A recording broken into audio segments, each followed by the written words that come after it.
예, 이 시간에 특별한 한 분을 모시겠습니다. 사도바울과 같은 열정으로 세림교회의 주간에 큰 일을 하시는 선을 위한 이용 가치가 가장 크신 이용선 장로님을 여러분께 소개합니다. 박수로 환영해 주시기 바랍니다.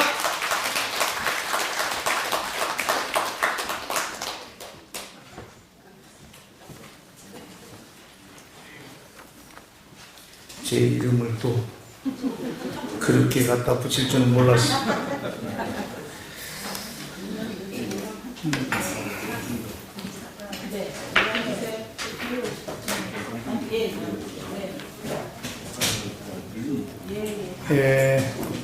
현재 빈자리가 있으면 뒤에 분들이 더 오실 분들이 더 많이 계시거든요, 아직도.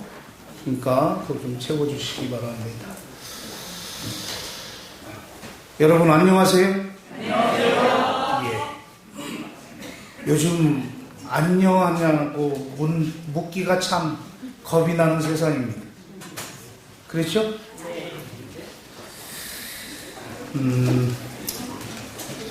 제가 이런 생각이 좀 들었습니다. 제가 지난 주말을 어저께 그저께 이제 월요일부터 전도대회를 하는 그 보령에 있는 청소교회를 가서 주말 공예를 하고 왔는데,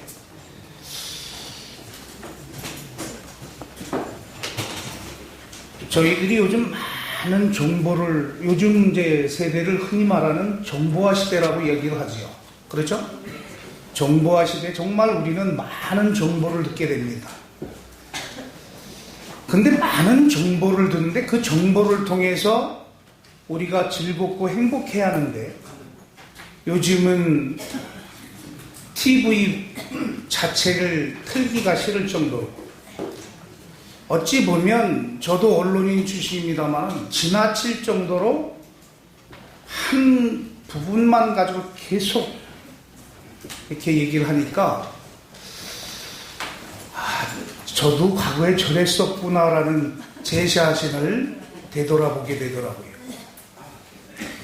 제가 현재 그 기자협회 상임이사로 있는데, 제가 이제 이번 주, 그러니까 다음 주, 이제 내일부터 시작되는 그 청소교회에서의 그 전도회를 안식일까지 보내고 나면, 우리 저 교육 부회장님이신 서상호 장로님하고 다음 주 일요일부터 일주일 동안 한국 말레이시아 교류협회 주최 한국 대표로 저희 두 사람이 참석을 합니다. 이렇게 좀 각박한 세상에서 살아가면서 우리가 과연 어떻게 사는 것이 진정한 우리 그리스도인의 모습일까? 제가 요즘 참 잠을 못 지눕니다. 그 이유 중에 하나가,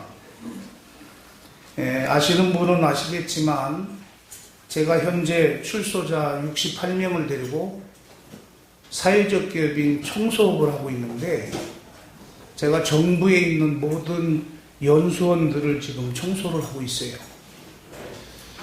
이 출소자들을 일자리를 주신 분이 이제 황교안 국무총리인데, 이분과 저의 만남은 이제 그분이 법무부 장관 시절에 저를 불러서 이제 만나게 됐어요. 근데 이제 저는 몰랐는데 이제 얘기를 하다 보니까 이제 그분이 저하고 대학이 동문이시더라고요.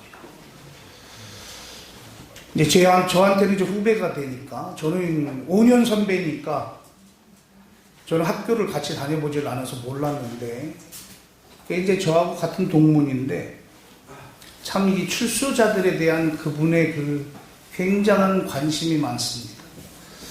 우리가 법무부에서 여러분 잘 아시는 것처럼 우리가 교도소를 보내는 것은, 지금 예전에는 감옥이라고 했지만 요즘은 교도소라고 그러죠. 뭔가 그쪽에 그 교도소에 수감을 시켜서 거기서 새롭게 거듭나는 인생을 만들어서 새 삶으로 살아갈 수 있도록 이렇게 해주는 것이 교도인데, 교도 행정이 우리나라의 현재 수용자가 전국에 7만 8천 명입니다.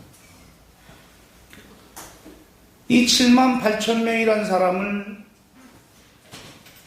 교정교화해서 사회에 복귀시킨다는 게 말처럼 되질 않아요. 저도 그 안에서 20년을 살았지만 여러분들 잘 아시잖아요. 교도소에 가서 반성하고 새 사람이 되어서 나오는 것이 아니라 오히려 뭘 배운다? 범죄를 배워가지고 나온다. 그래서 저는 그 말을 이해를 해요. 왜? 앉아서 방 안에 가둬놓고 이들이 하는 대화 자체가 자기 범죄 얘기하니까. 아, 그때 이렇게 했었으면 안 잡혔을 건데, 이거잖아요.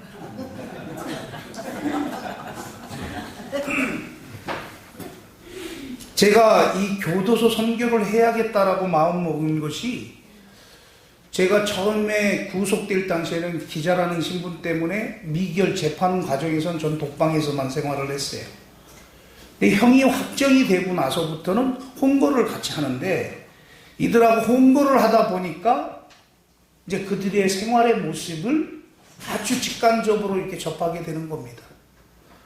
그 직관적으로 접하게 되면서 제가 어떤 것을 깨닫게 되냐면, 아, 이래서 이들을 이곳에 왔구나. 왜 이곳에 왔는지를 알겠더라고요. 그럼 제가 이제 성경을 보고 말씀을 듣고 예언의 신을 보면서 제가 이제 제 자신을 한번 생각해 보게 됩니다. 한때는 제가 38에 구속이 되었으니까 38이면 요즘 어떤 나이예요? 굉장히 일할 나이 아니겠습니까? 제가 외신부 차장이었으니까. 같은 동기였던 엄기영이는 어떻게 됐어요? 나중에 사장, MBC 사장까지 되고. 그 친구보다는 제가 그때는 더 유망하다고 했던 저는 어디가 있어요? 교도소에 가 있고. 여러분들은 그 이해를 하실지 모르겠지만 그거를 받아들이는 제 자신이 너무 힘들었어요.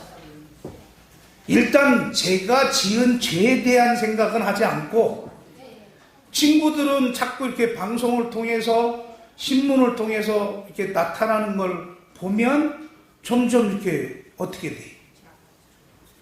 승진이 되고 올라가는 모습인데 저는 점점 어떻게 날개 없는 추락이지. 한없이 추락을 해요.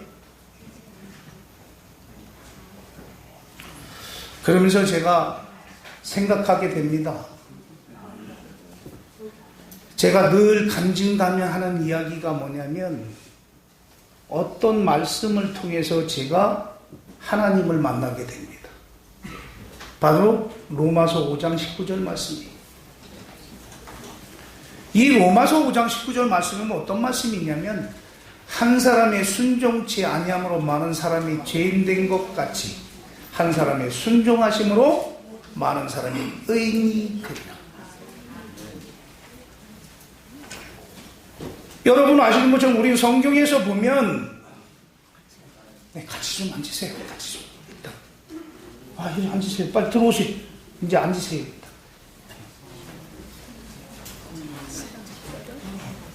저 뒤에 좀 안내 좀 해주셔서 뒤에 좀 앉을 수 있도록 좀 해주세요.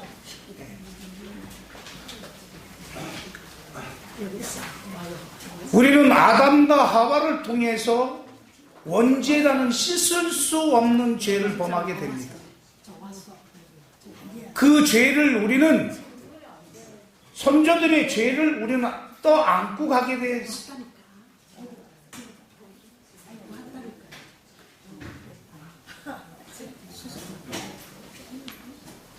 여러분,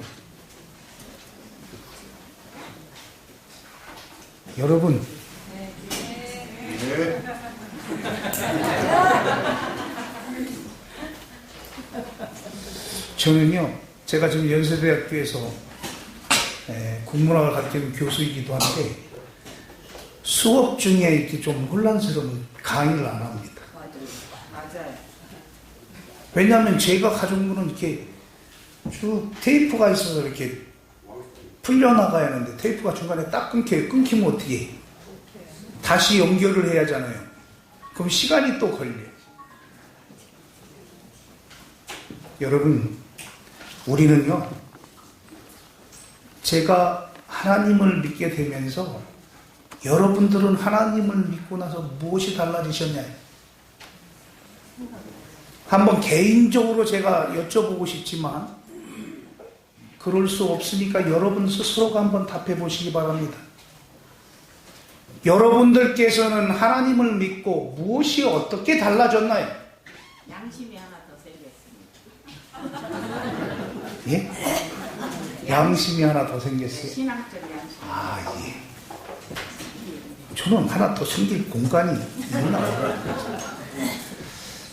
저는요, 하나님이 얼마나 두려운지를 알았어요. 그리고 죄가 얼마나 무서운지를 깨달았습니다. 하나님을 믿고 나서 정말로 저는 여러분들에게 들려드리고 싶은 이야기 중에 하나가 그거를 체험하셔야 하는데, 그것이 바로 하나님을 두려운 존재로 봐야지 되고 죄를 무서워해야 합니다. 그게 하나님을 믿는 사람의 자세예요. 돈 없이 어디 가다가 배고파서 빵이나 옆에 있는 무엇을 훔쳐먹고 싶은 그런 절박한 상황 속에서도 하나님을 아시는 분은 죄가 무서운지를 아니까 손이 못 가는 거예요. 차라리 내가 좀 더 굶고 그 고통을 차라리 감내하는 게 낫지. 여러분, 제가 죄 짓고 1년을 도망 다녀봤는데요, 제가 지금 현재 84kg 나갑니다. 지금 84kg예요. 제가 그 구속될 때, 그때 사고 났을 때 제 체중이 76kg 나갔었어요. 구속돼서 성동구치소에 딱 가서 첫날 체중을 재니까 61kg였어요. 여러분 짐작되시죠? 맞은 사람은 다리 뻗고 자도 때린 사람은 발 뻗고 못 잡니다. 요즘은 없어졌더라고요. 여러분, 파출소에 이렇게 가면, 지구대에 가면 누가 있었어요? 옛날에 방범대원이 있었죠. 여러분 혹시 아세요? 방범대원이? 네. 방범대원만 봐도 겁이 나는 거예요. 죄를 지면. 아니, 교통경찰 또 의경, 전경 친구들만 봐도 저를 잡으러 오는 사람처럼 느껴지고, 제가 이동을 해야 할 때는 꼭 누구를 끼고 다니냐면 제 친구가 형사들이 몇 명 있었어요. 이 친구 경찰을 데리고 다니는 거예요. 근데 이 친구들은 제가 그런 죄를 보면서 상상도 못했으니까 제 이마에 사람 죽인 사람처럼 이렇게 써 있습니까? 제가 요즘 교도소에 가서 이제 강의를 하고 우리 친구들, 동료들이 있지요. 예전 동료들을 만나고 이들을 만나면서 제가 느끼는 게 하나 있습니다. 하나님께서 여러분들에게 주신 것이 있는데 앞에 있는, 옆에 계신 분이 나의 거울이라는 사실입니다. 우리가 유리로 되어 있는 거울은 나의 겉모습만 바라볼 수 있지만 옆 사람을 바라보면서 제 자신을 돌아볼 수 있는 거울이 있다는 거예요.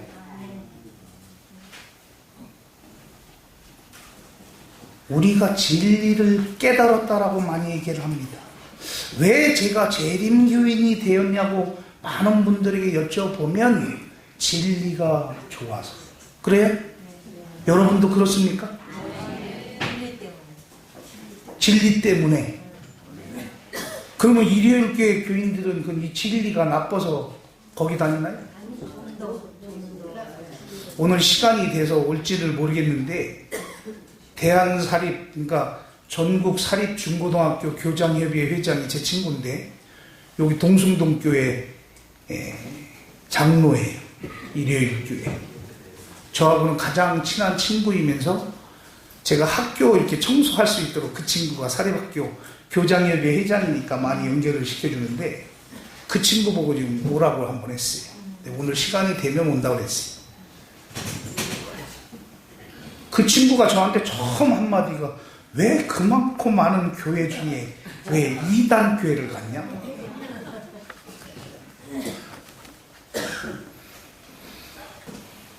저는요, 누가 저한테 왜 이단 교회 다니냐 그러면 내가 이씨라, 성이 이씨라 이단 교회. 너는 성도 안 같은 그럼 사단 교회 다니라. 내가 2단 할 때니 너는 4단 해라. 얼뜻 들으면 더 높아 보이는 것처럼 보이지만 발음을 조금 강하게 하면 사탄이거든요.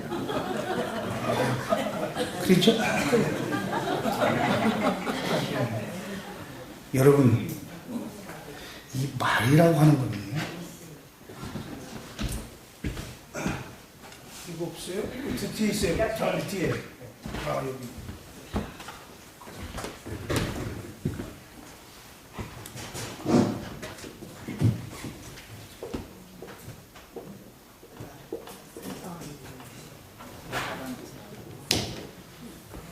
이 말이라고 하는 말씀 원자죠? 요 한자를 가만히 보면 이 안에 진리가 담겨져 있습니다.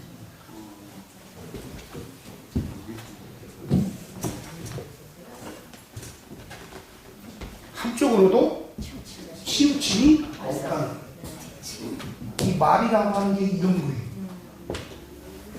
제가 이제 국문학을 전공했으니까 제가 요 얘기만 조금 좀 해보겠습니다. 듣는 사람을 생각해서 이야기를 하는 순간에 말하는 사람이 상처를 받습니다. 또 말하는 사람의 기분에 맞춰서 이야기를 하다 보면 듣는 사람이 상처를 받아요. 우리 대한민국의 형사정책연구소의 발표에 의하면 말 한마디 잘못해가지고 살인사건이 난 것이 68%라는 거예요. 여러분, 말 한마디 잘못 때문에 교회 안에서 얼마나 상처 많이 받습니까? 그래서 제가 늘 어떤 이야기를, 제 강의를 들어보신 분은 아시겠지만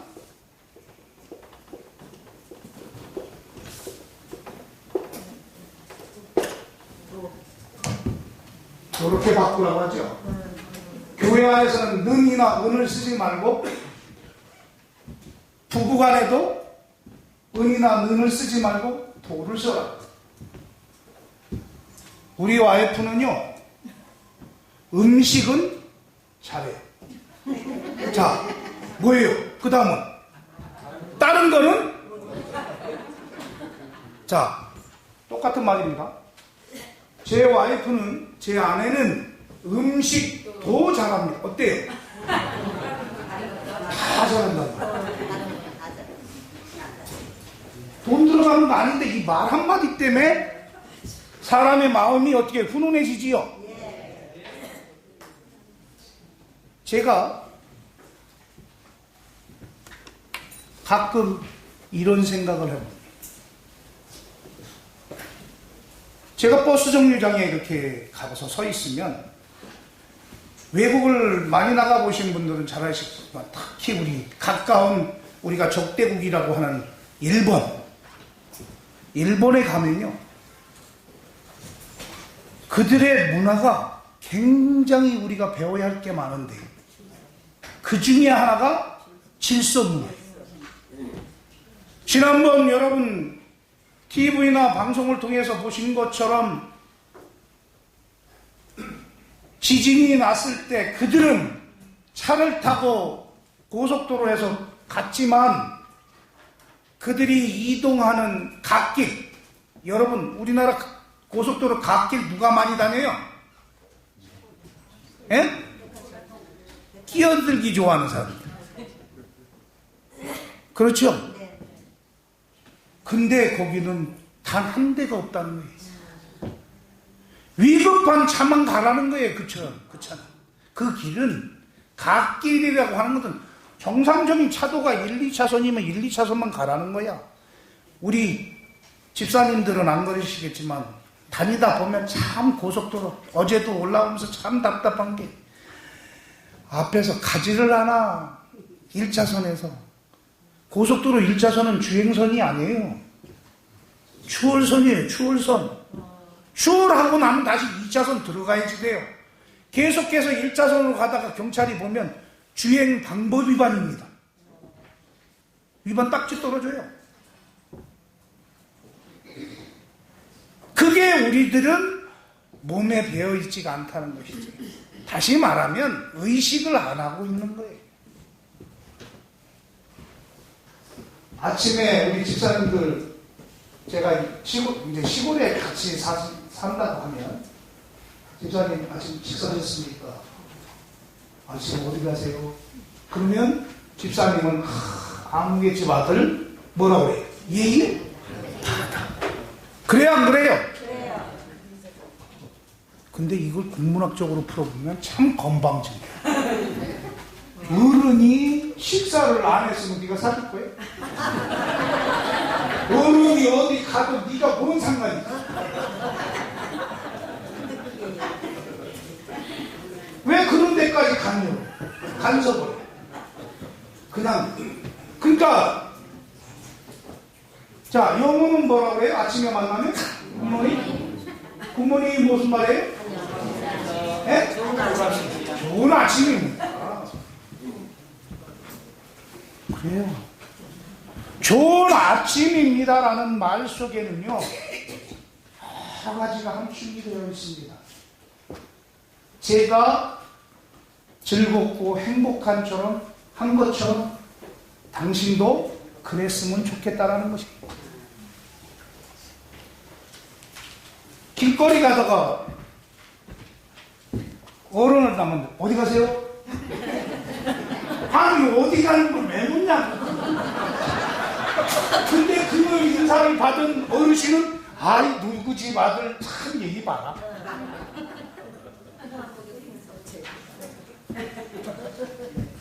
우리는요 평소에 그게 잘못되어 있는 것이 늘 어떻게 되어 있어? 몸에 되어 있어. 이 교육이라고 하는 것은 우리나라가 오바마 대통령도 우리 대한민국의 교육 정책을 본받아야 한다고 배우고 싶다고 했어요. 그렇죠? 그런데 그분이 잘 몰라서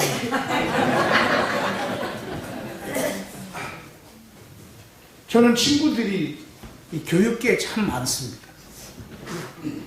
초등학교서부터 이렇게. 그런데 우리는 어떤 표현을 참 많이 하냐면요, 가다가 어른을 봤는데도 아는 채도 않고 껌이나 질겅질겅 씹고 가고 담배나 물고 가면 지나가면서 뭐라 그래요? 누구 욕해요? 부모님이 그렇게 하라고 했나? 그래서 그것이 가정교육. 또 아이들을요, 이제 대부분이 할머니 되실 테니까 손자들을 가르칠 때는 잘못한 부분을 얘기해야지 돼요. 너는 왜 그러니? 이게 아니라 얘야, 엄마가 아빠가 너한테 뭐라고 하는 거는 네가 이렇게 해야 하는데 이렇게 했기 때문에 혼나는 거야. 그렇죠? 네. 근데 여러분도 그렇게 얘기해요? 맞아도 싸.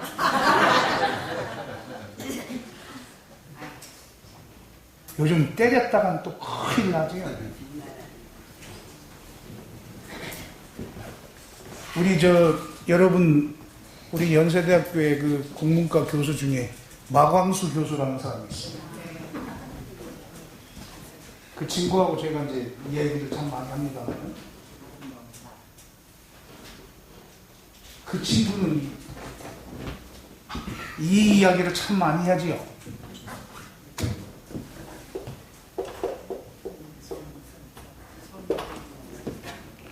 성에 대한 이야기를 참 많이 합니다. 그렇죠? 네. 근데요,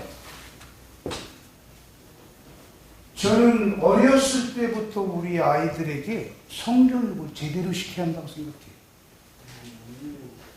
성교육만 시키면 막 이상하게 생각하는 우리 문화.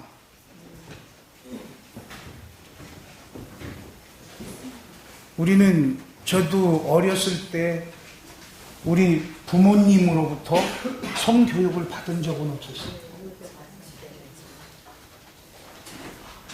제가 27살에 기자가 되어서 30살에 미국을 갔습니다. 워싱턴 DC에서 제가 백악관 출입기자를 하면서 세계 많은 사람들을 만나봤고 제가 120여 개국을 다녀봤어요. 근데 우리나라에 말할 때는 참 모순된 게 참 많지요. 제가 왜 말에 대한, 이건 우리 신앙인에게 굉장히 중요하기 때문에 지금 이런 말씀을 드립니다. 우리 말 속에는 말이에요, 전날 회식을 했어요. 그리고 아침에 해장국을 먹는 데 가서 그 뜨거운 해장국을 먹으면서 뭐라고 해요? 뜨거운 거. 왜 웃으세요? 해놓고도 이상하지? 미국 사람들이, 미국 기자들이 저희들 한국 기자들 믿을 놈 하나도 없다는 거예요. 왜냐하면 해장국을 먹고 아침에 해장국 먹으러 가자. 해장국이 뭐냐? 속을 풀어주는 것이다. 가자. 따라왔어요. 그래서 이제 우리 한국인이 경영하는 해장국집을 가가지고 설렁탕 같은 걸 다 먹습니다. 우리는 대게 뭘로 나와요? 뚝배기. 뚝배기로 나오잖아요. 뚝배기를 들고 마십니다. 그거 나서 뭐라고 그래요? 다들 경험이 많네. 이걸 다 모를 줄 알았는데. 그런데 그러고 나니까 이 친구가, 미국 사람은 급하니까 뭐해? 그냥 들고 그 다음은 얘기 안 해도 알겠지? 여러분, 그들은 핫과 쿨이야. 뜨겁고 차가운 것만 얘기한단 말이에요.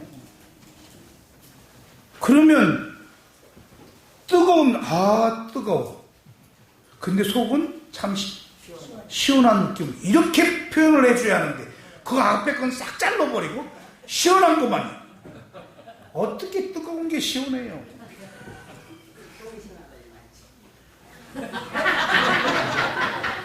우리 집사님 경험자 같아. 여러분, 제가 오늘 여러분에게 드릴 제목의 말씀은 하나 찾아보겠습니다. 성경 야고보서 1장 22절로 25절의 말씀입니다. 자, 어느 분이 찾으셨으면 한번 큰 목소리로 한번 읽어주세요. 1장 22절로 25절의 말씀입니다. 너희는 도를 행하는 자가 되고 듣기만 하여 자신을 속이는 자가 되지 말라. 누구든지 도를 듣고 행하지 아니하면 그는 거울로 자기의 생긴 얼굴을 보는 사람과 같으니 제 자신을 보고 가서 그 모양이 어떠한 것을 곧 잊어버리거니와 자유하게 하는 온전한 율법을 들여다보고 있는 자는 듣고 잊어버리는 자가 아니요 실행하는 자니 이 사람이 그 행하는 일에 복을 받으리라. 아멘. 야고보서 전장이 무슨 장이에요? 예? 히브리서를 무슨 장이라고 그래요? 야고보서는 행함의 장이라고 얘기를 합니다. 행함을 통해서 우리가 구원받는 것은 아니지만 믿음에 있어서 행함이 없으면 죽은 믿음이다 이렇게 표현합니다.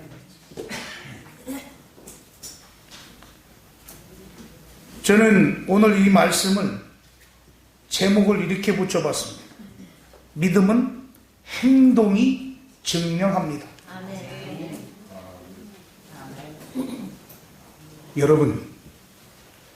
여러분들께서 지금 신앙생활하고 계시는 여러분들의 모습이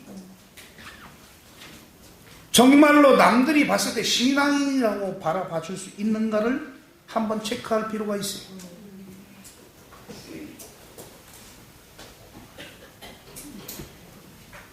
달리기 선수가 뒤를 돌아다 보는 순간에 어떻게 돼요? 단거리 선수는 뒤를 돌아다 봐서는 절대 안 됩니다. 근데 장거리 선수는 어때요? 뒤를 돌아다 봐야 합니다. 왜? 42.195km라고 하는 이 긴 거리를 자기의 체력을 안배를 할 줄 알아야지 되지 않겠어요? 100m 달리듯이 달리다 보면 150m 가면 헉헉거려가지고 그 다음 걸어가야지. 우리의 신앙이 그런 모습은 아닌지. 여러분 처음에 예수 믿고 교회를 나올 때는 그런 열정을 가지고 나오셨지만 어느 순간부터 나의 믿음이 추락하기 시작합니다. 왜? 누구를 보면서? 옆 사람을 보면서. 그런데요, 아까도 말씀드렸듯이 여러분들은 옆에 계신 분이 여러분의 거울이라는 사실입니다. 그분의 모습이 잘못 걷고 있으면 그 모습을 보면서 나는 그 전철을 밟지 않아야겠다라는 다짐을 해야 한다는 거예요. 그게 거울인 것이지요. 우리가 옷매무새를 거울 앞에 섰을 때 남자들 넥타이를 틀어졌으면 바로 잡습니다. 여자분들 스카프 또 머리 거울을 하루에 수십 번 수백 번 보실 거예요. 그것은 왜? 즉 단정한 나의 모습을 보여주기 위한 거예요. 겉모습을. 그렇죠? 그러면 보이지 않는 내 마음속은 어디서 바라봐야 하냐면 옆 사람에게 통해서 바라봐야 한다는 것입니다. 여러분, 우리가 누구를 사랑한다, 누구를 좋아한다라고 하는 것은 즉 내가 그에게 관심을 갖는다는 것입니다. 그렇죠? 관심이 없으면, 근데 교회 안에는 말이에요, 교회가 아니라 여러분 오늘 두 번째 지금 수업을 지난번 저기 하고 두 번째 지금 수업을 받으시는데 세 번째쯤 되면 저 사람은 좀 없으면 좋겠다라는 사람이 여러분 교회 가면요, 우리 교회 안에 저 집사님만 저 장로님만 안 계시면 우리 교회가 훨씬 더 좋아질 건데, 이 교도소에서도요 같은 방에 9사람이 생활하다가 그 한 사람만 저 친구만 없으면 우리 방이 천국이 될 것 같아. 그런데 그 친구 나가고 나면요 또 생겨. 그거는 내 마음에 천국과 지옥을 나누고 있다는 거예요. 나는 먹고 싶은 것만 먹고 내가 갖고 싶은 것만 가지려 하기 때문에 그런 거예요. 기브앤드 주고받는 것이지 바꿔주는 게 아닙니다. 아무리 우리 장로님하고 제가 불편한 사이라 하더라도 제가 어느 날부터 자꾸 관심을 갖고 뭔가 생기면 자꾸 드려요. 뭔가 자꾸 들이다 보면 장로님 마음이 어떻게 되는 줄 아세요? 장로님이 어느 날 사과가 하나 탁 생기면 싹저 제 주머니에 갖다 넣어줘. 진짜입니다. 이거. 여러분들께서 원수를 사랑하라는 이 말씀의 진리의 뜻이 어디에 있는 줄 아십니까? 그를 사랑하지 않으면 그도 나를 사랑하지 않는다라는 지. 가끔 제가 어떤 모임에 가면 이게 사회를 좀 보게 됩니다. 부부간에 이렇게 부부 모임을 하게 되면 사회를 보게 되면 제 친구에게 묻습니다. 남자 아무개 씨는 아무개 씨를 부인을 지금도 사랑하십니까? 그러면 뭐라고 하세요? 제가 이 직접 여쭤보고 있습니다. 가장 어른이신 우리 체육경 집사님께 지금 남편분이 옆에 계시다고 가정을 했을 때 사랑하십니까? 박수 한번 주세요.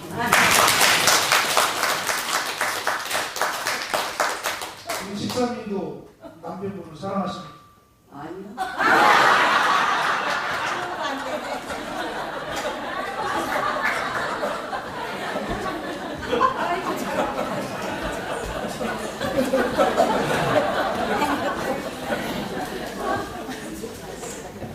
이렇게 당황스러우시네요. 근데 이렇게 사회를 보는 사람이나 앞에서 이 말을 전하는 사람은 예측을 해야지 돼요. 나는 돌출 발언이 나오도록 생각하고 준비를 해야 합니다. 어떤 준비를 해야 하는지 아세요? 우리 집사님이 사랑하지 않겠다라고 하는 그 말씀은 얼마나 고단한 삶을 살아오시는가를 우리는 알 수 있어요.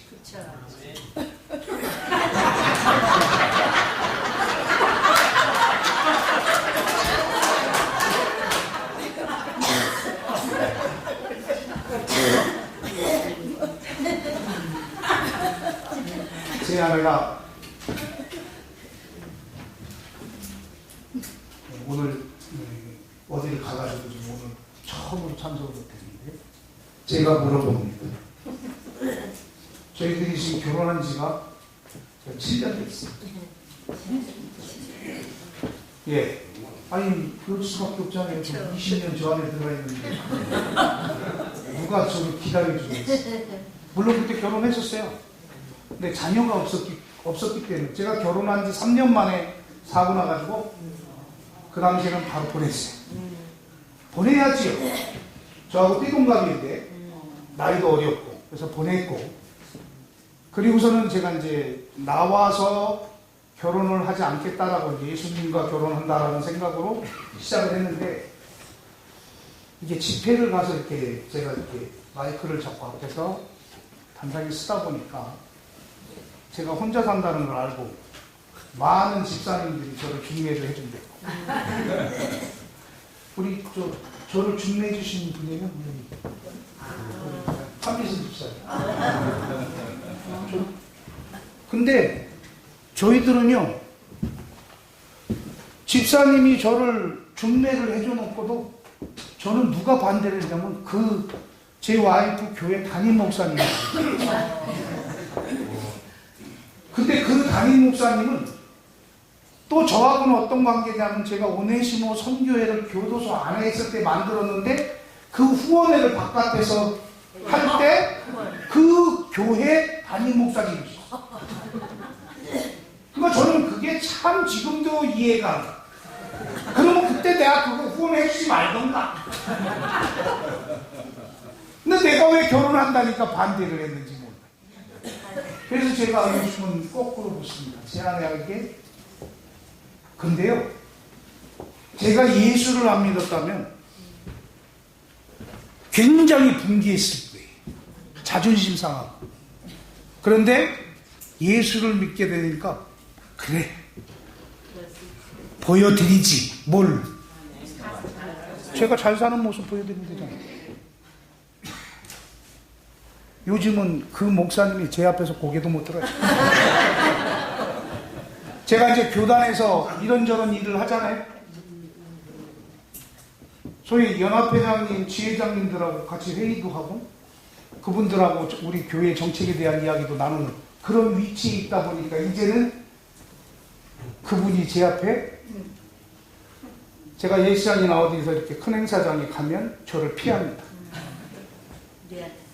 미안해서. 그렇게 얘기하고 저는 이해를 하고 있어요. 진짜 미안해 하는지는 모르겠어요. 그런데 중요한 거는요. 제가 아무리 잘 산다고 열심히 살았다고 해도 제 아내가 인정 안 해주면 저는 소용이 없어요. 그렇죠? 근데 제 아내가 그런 얘기를 합니다. 제가 물어요. 당신 정말 나하고 결혼한 거에 대해서 후회하지 않아요? 다시 결혼한다고 하면 나하고 결혼해요. 그럴 때는요, 제가 기분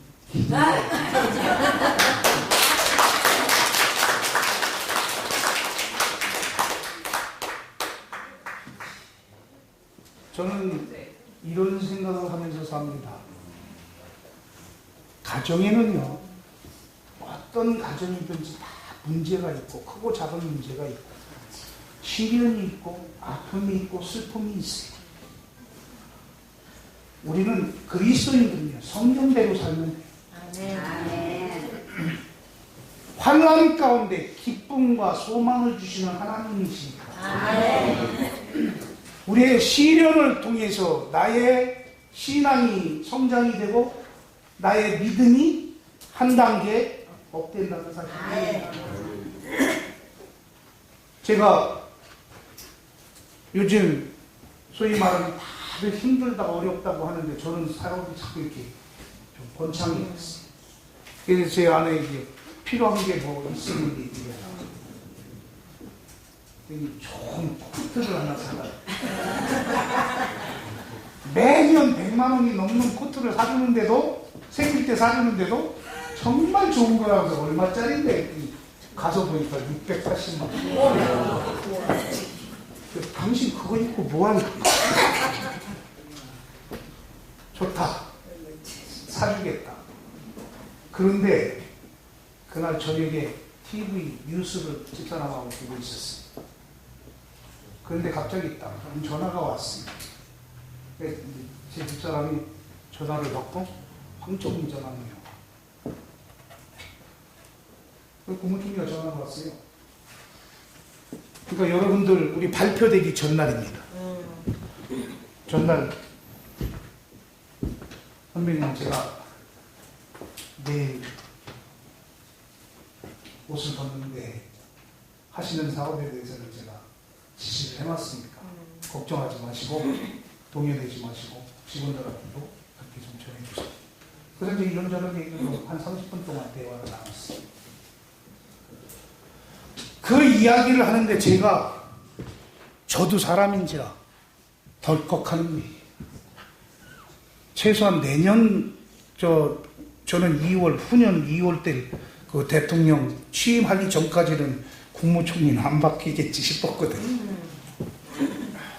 그러면 저에게 힘이 되겠지.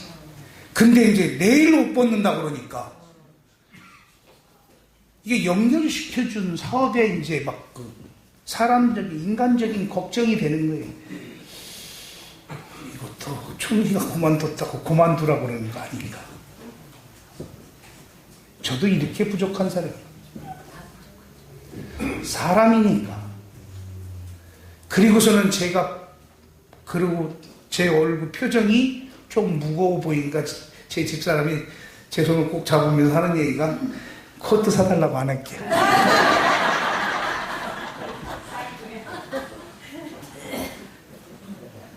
여러분,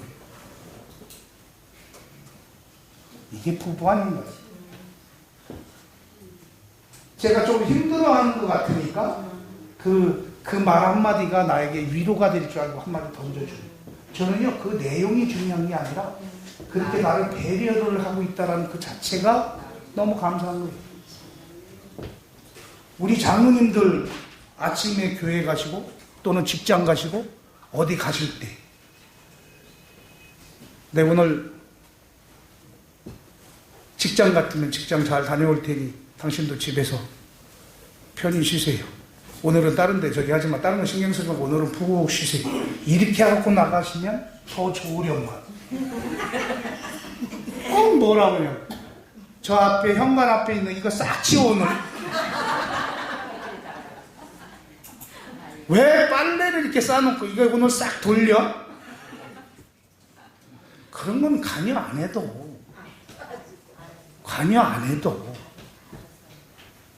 우리 집에 계신 집사님들이 알아서 다 하실 거다. 근데 굳이 그걸 꼭 한번 찌르고 가.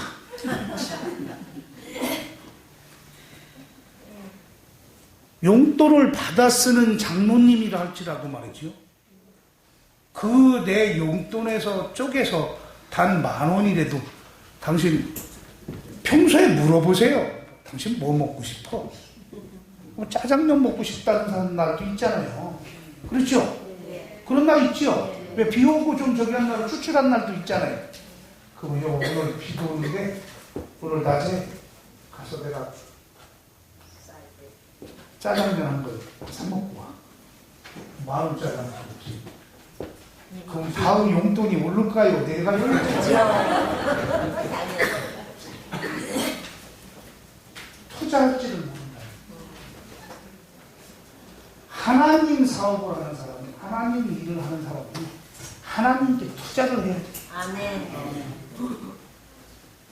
제가 늘 교단이나 교회나 또 다니면서 제가 교도소 선교를 하니까 좀 도와주십시오 이렇게 했어요. 좀 개인적으로는 하지 않고 기관에다만 이렇게 도와달라고 했었는데 이제 어느 날부터 제가 이제 사업이 어느 정도 되니까 그렇게 하지 않고 있는데 제가 서중환 소속인데 서중환 앞에 선교부장님이 저한테 전화가 왔어요. 장로님, 이제 올여름에 우리 대학생들 해외 선교를 나가야하는데 예산이 좀 부족합니다. 예, 얼마나 부족합니까? 400만 원 부족합니다. 근데 사실 저로서 400만 원은 적은 돈은 아니죠. 근데 제가 계좌번호 적어주세요. 그걸 400만 원을 설떡 보내줘놓고 저도 인간이니까 바로 돌아서도 보내놓고 후회를 해. 야, 저도 월급을 받거든요. 법인이니까 월급을 받는데 저거를 너 정신 나간 거 아니야? 네가 지금 그렇게 어디다 이렇게 기부하면서 할 것 같아? 그런 위치야. 그러는데 그 음성 뒤에 따라오는 음성이 있었습니다. 제 마음속에 어떤 게 왔는지 아세요? 이 세상에 네 것은 하나도 없다. 잠시 저에게 맡겼을 뿐이라는 거예요. 그러니 제가 주님한테 돌려주는 것은 하나님 사업에 돌려주는 건 당연한 거잖아요. 아, 그런 것이. 그리고서 그 다음 날 4억 5천짜리 공사를 따낸 거예요. 아니 400만 원 투자해가지고 4억 5천짜리 공사를 따냈어도 이거 100배가 넘잖아요. 이게 하나님 사업. 저는 제가 주말 부흥회를 저를 불러보신 분들은 아시겠지만 저는 이게 헌금 문화를 바꿔야 한다고 얘기합니다. 감주하는 사람들. 우리 장로님들 특히 교회 가면요. 저는 깜짝 놀란 게 처음에 저는 이제 신앙생활을 바깥에서는 안 해봤잖아요. 한번 출소해가지고 나와가지고 교회를 갔는데 헌금을 하는데 1,000원짜리들을 내더라고요. 야, 그렇게 힘든가? 그러고서 주차장에 가보니까 그랜저급도 다.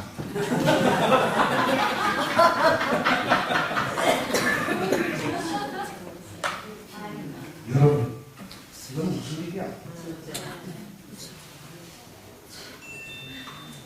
하나 뭐든 다 하나님 거라고 입으로는 시인하면서도 행동은 어떻게 해? 내 거야, 내 거. 그리고 2,000원 낸 거예요. 1,000원짜리 한 장 내서는 좀 적겠나? 요즘은요, 설날에 애들 절하는데 세뱃돈도 10,000원짜리 안 주면요, 애들이 안 받아요. 근데 하나님한테 바치는 헌금은 세상에 1,000원짜리가 뭡니까? 저는 1,000원짜리를 문제로 삼는 게 아니라 그분이 1,000원짜리를 안 해도 돼요. 그 이상에 할 수 있는 분이기 때문에 하는 거예요. 아니, 없는 분이야. 분명 10원짜리도 낼 수 있지요. 못 낼 수도 있어요. 저는요, 기도를 어떻게 하는지 아세요? 여러분들 기도와 제가 좀 다른 게 있더라고요. 제가 나중에 보니까. 저는 하나님께 그 기도하면서 헌금 기도할 때마다 하나님, 제가 소유할 수 있는 모든 것은 하나님 당신 것이오니 제가 10에 하나만 가지고 생활할 수 있도록 도와주세요. 아멘. 그러면 10에 9는 누구 거예요? 하나님께 드리겠다는 거예요. 난 10에 하나만 가지고 생활하겠다는 거예요. 11조 생활 열심히 할 수 있도록 도와주세요가 아니고 저는 10에 하나를 가지고 생활할 수 있도록 하나님 도와주세요. 아멘. 아니, 교회에 나와가지고 5년, 지금 장희동 교회 온 지 6년 만에, 아니, 우리 교회 그래도 좀 내는 분들이 있는데 제가 두 번째로 내는 이제 많아요. 저는 그게요. 그 11조 감사한 것, 월정한 것, 이거를 하나님께 드리면서 제 삶에 얼마나 윤택해져 가고 있는 하나님의 역사를 바라봅니다.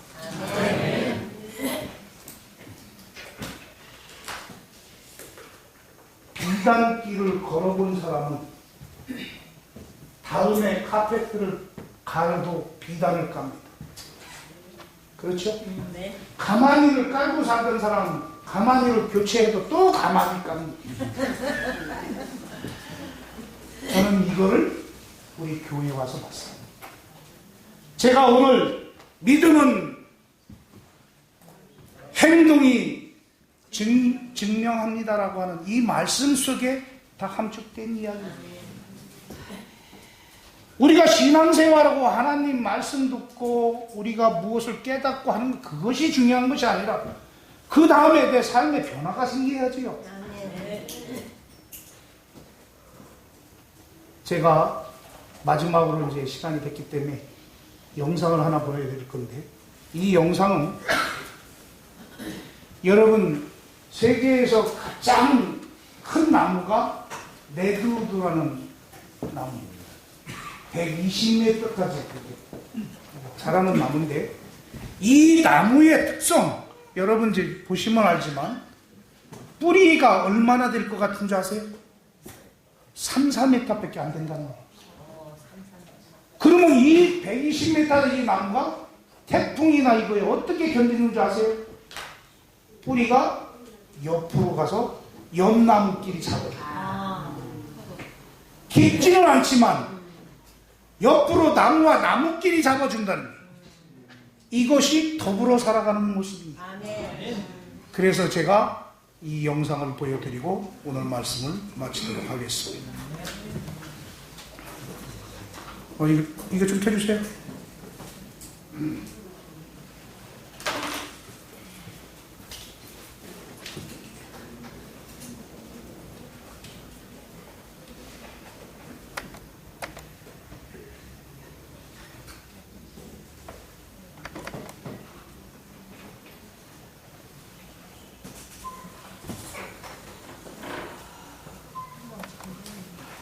왜 안 되나?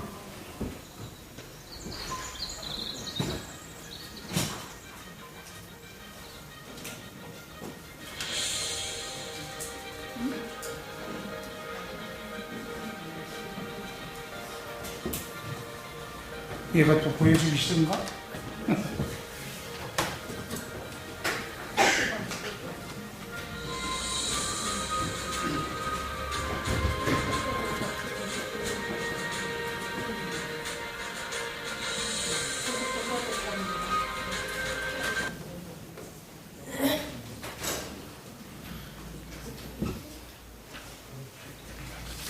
제가 그러면 요거를 나갔어요? 여기 좀 불 좀 꺼주세요.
예, 기도하겠습니다.